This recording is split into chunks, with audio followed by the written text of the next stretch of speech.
As the boy grew up, his fears grew with him. His worries concerned questions like, what if he were to die tomorrow? All he'd ever planned for might vanish in an instant.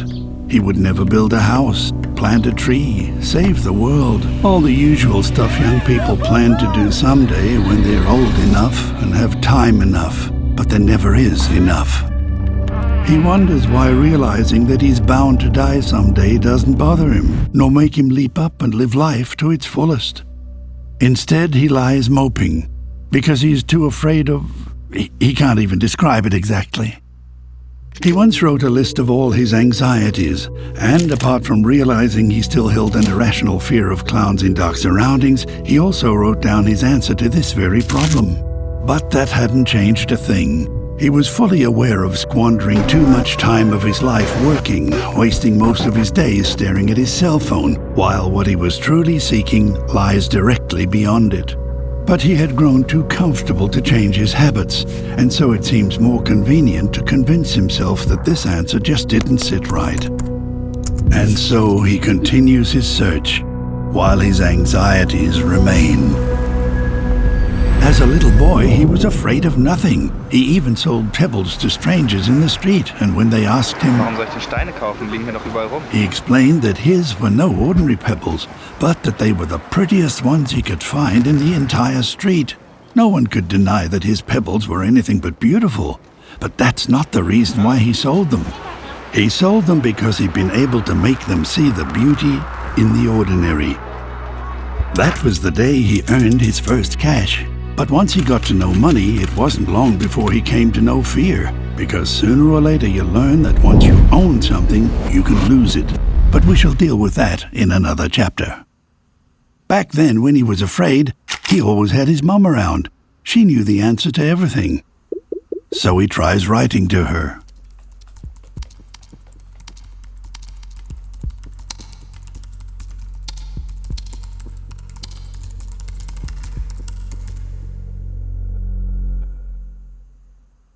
But he is too afraid to confide his anxieties, assuming they would either scare her or disappoint her, but would not change anything for the better.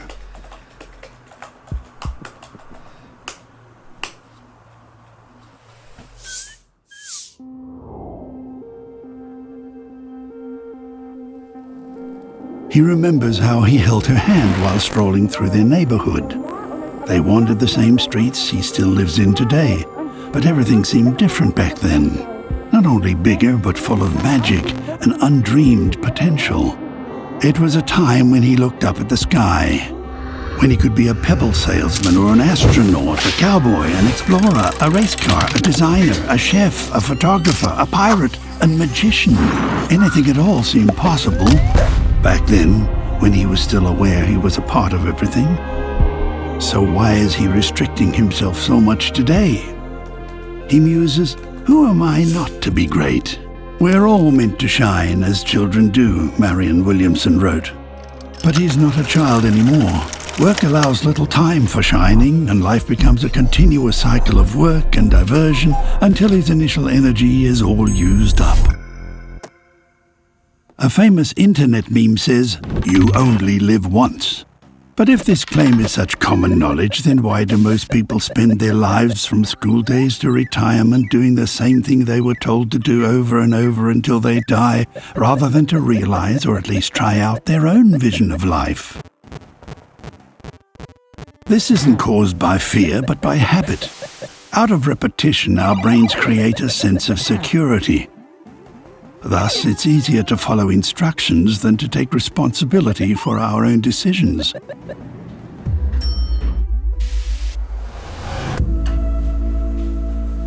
This phenomenon is commonly referred to as the comfort zone. But as another internet meme teaches us, everything around this zone is where the magic happens. It's only possible to think beyond a horizon that one has already surpassed. One day after school, the boy went out with his friends. They went further and further away from home, and when his friends crossed a certain road, he suddenly stopped and stood motionless. He had never been beyond this street without his mum. this street was literally the end of his world. This is linked to a story that he always associated with his family name, which translates to "on the brink." "Come to the edge," he demanded. "We can't, we're afraid," they answered. "Come to the edge," he urged. "We can't, we'll fall," they cried. "Come to the edge," he said again. At last they came, and he pushed them, and they flew. He knows that only his fear is holding him back, afraid to fail if he leaves the predetermined path of security and dares to follow his intuition. But he also learned there is no such thing as security, and what seemed impossible for him back then is ridiculously ordinary today. Therefore, all his limitations only exist in the mind, and he can overcome them. He wonders how much more might be possible if he would only try. So finally, he makes a new list.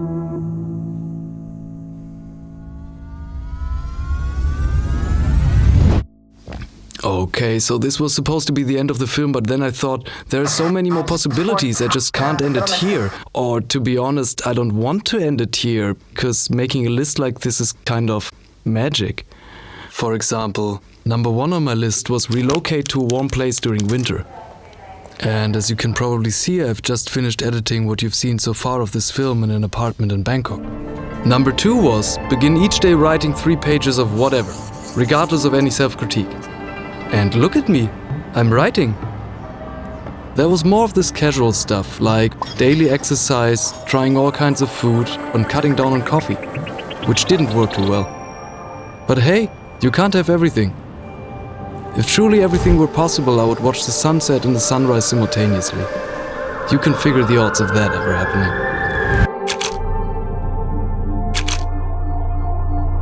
Instead, I came up with number 6. To get lost in a foreign city with my camera and discover the many small hidden details.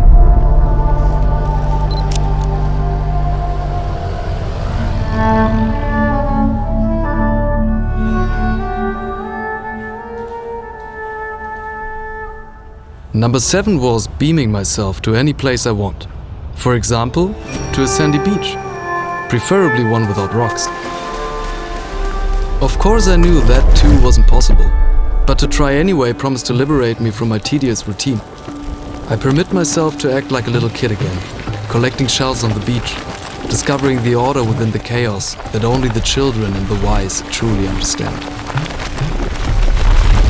Number 10 states that I would begin to meditate. You see, all my life I strive to understand the language of the universe and to find some inner balance. But in reality, I'm still so far from it. So I added number 13, determined to throw away my all-consuming cell phone. Now that I'm finally free, I can take a bus to anywhere. Perhaps to some place still under construction, like I am, and make it my playground. Somewhere between the jungle and the ocean and the waterfalls. Originally number 9 was the most important point to me. I wanted to make a film about the journey of me and my friends. I never thought I'd ever have to censor their faces, but my friends don't like being filmed at all. Unbending, I tried to make our story into a cartoon. Unfortunately, only one draft will survive for you to see, but I'll explain that soon enough. You see, our story began with a lot of coincidences. A faulty air conditioner turned a Shanghai hotel room into a freezer. Cross had a plane to catch the next morning and headed straight back to work. It wasn't long before his cold developed into a painful tonsillitis. The hospital was overbooked at the time, so they put him in a double room with my friend Triangle. As neither of them were able to speak, they began to communicate via text messages and developed a special kind of conversation that continued even after their voices returned. One day, Triangle took Cross to a party. That's where we met. We talked until we realized each of us had always wanted to visit the same destination. So we decided to take a vacation together, and during that journey became the best of friends. Back home, we sat in a cafe for brunch. And we continued sitting there with all our friends each Sunday, come sunshine, rain or snow. Until the day we all agreed we didn't want to sit there by rain or snow any longer. Life is too short to wait until the end for everything good to happen. Instead, we should use a little of the time we are saving and enjoy it in the here and now. Take a mini-retirement, as Cross called it, by spending the winter in Asia, for example. It was a laudable idea, but we soon forgot about it and continued our daily routines, until the day Cross got hit by a truck. Gathered at his funeral, we decided we had no time to waste, and put our plan into action. So we landed in Bangkok, and I thought we would start living the life we wanted together now. But soon had to learn that our paths would lead into quite different directions. Square partied hard for days, and one night in the casino, he got so drunk that he bet all his money on one number. Luck was with him, and he won a small fortune. He bought himself a black Porsche and drove away, and I haven't heard from him since. Circle got into a fight with a DJ one night and was forced to try the job herself. She became so successful at it, she would spend every night working and every day sleeping. And Triangle fell in love with a Thai girl wearing a pink cowboy hat, and since that day had only one thing on his mind. That leaves me alone, in a foreign place, trying to make my film, having neither actors nor a cameraman. I can't make a film all by myself now, can I? I keep trying anyway. There's got to be some way. Even Einstein once said, if we knew what it was we were doing, it would not be called research, would it? I wish I could tell you this amazing story of death and love and time and Jimi Hendrix, and how each of us grew while finding our true calling. But drawing single frames all day in a country with an average heat of 32 centigrade is not the kind of work that makes me very happy. That's why I have to quit.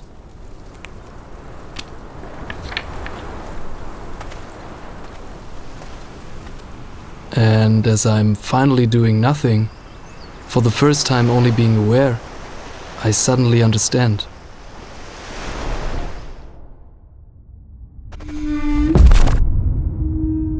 Time becomes relative, and I know exactly what I have to do.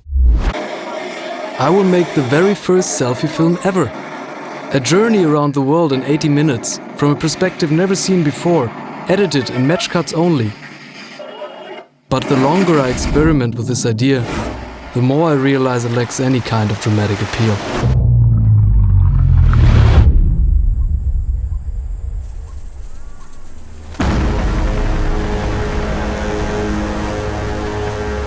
I have failed again. A little better than before, but still a failure. So one night, doubt comes and takes a seat beside me. I look at him and hear him say,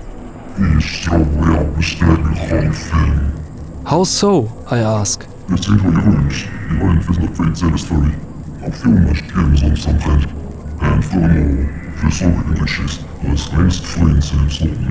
Screw you is the only reply I can think of.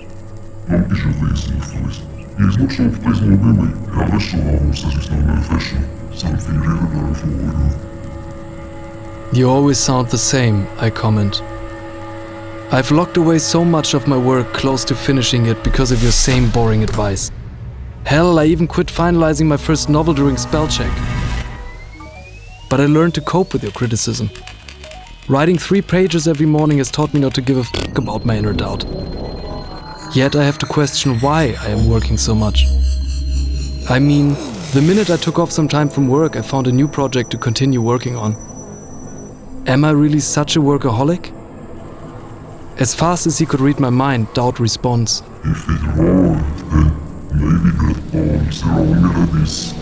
His words linger in me.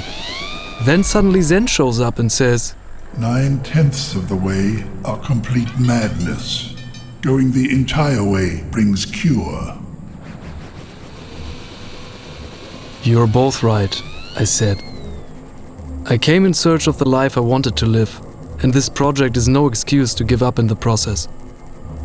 So, dear viewer, I hope you'll forgive this failed attempt at telling my story any longer than originally intended, and understand my reasons to delete this film now, so I can finally do something completely different.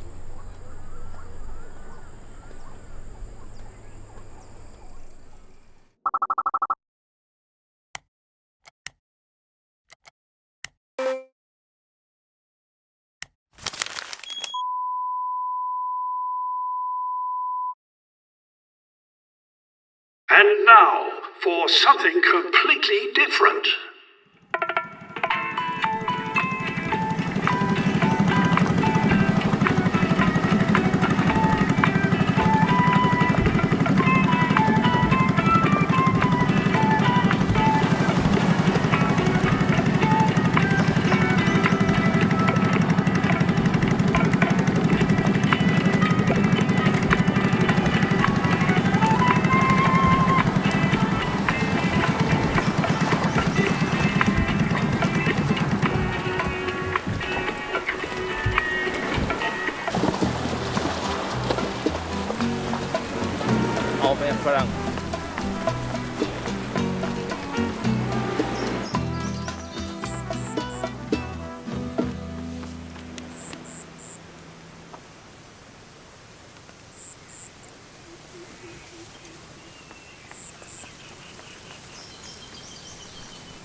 Hello? Okay, so first thing you see is a black screen, and then a TV appears. Slowly, from out of the darkness. It's an old TV, and the screen comes on, and it's kind of flickery, and we see this tree appear on the screen. And the camera moves inside the TV as if it were a window into another world, and moves closer towards the tree, zooming in on just one of the green leaves until you see the veins of the leaf, and even closer until you see just a single cell it consists of. And it moves inside one of the cells, and you see the parts, and even closer right down into the atoms. And there we see electrons orbiting around, and finally tiny quarks like specks of light dancing and flickering. And zooming further into one, we find an entire galaxy, a whole cloud of twinkling solar systems, and we recognize the planets in our solar system, and finally our shiny blue Earth. The camera goes crashing down through the clouds and lands right in front of a tree, the same tree that we saw in the old TV in the beginning. Only this time the camera moves past it and catches our protagonists. And we get to know them and how they're afraid of wasting their lives with work and what other people tell them to do. And so they go on a journey and gradually discover what they want to do, who they truly are when they don't pretend to be something, I don't get it. That doesn't matter. You'll understand everything once you see it. You'll understand that everything is connected all the time. There will be these titles flying into the camera in this old Western font. No, it should be this old cinematic font to give it something timeless. But what is it about? How does it begin? It's about life. And I don't know yet what will happen. Maybe it begins with myself in my living room at night, looking for the answers that no search engine can supply. I could ask Jakob to do the camera and Timmy to pull focus. And we would just see where it goes from there. I could even try to make the music myself.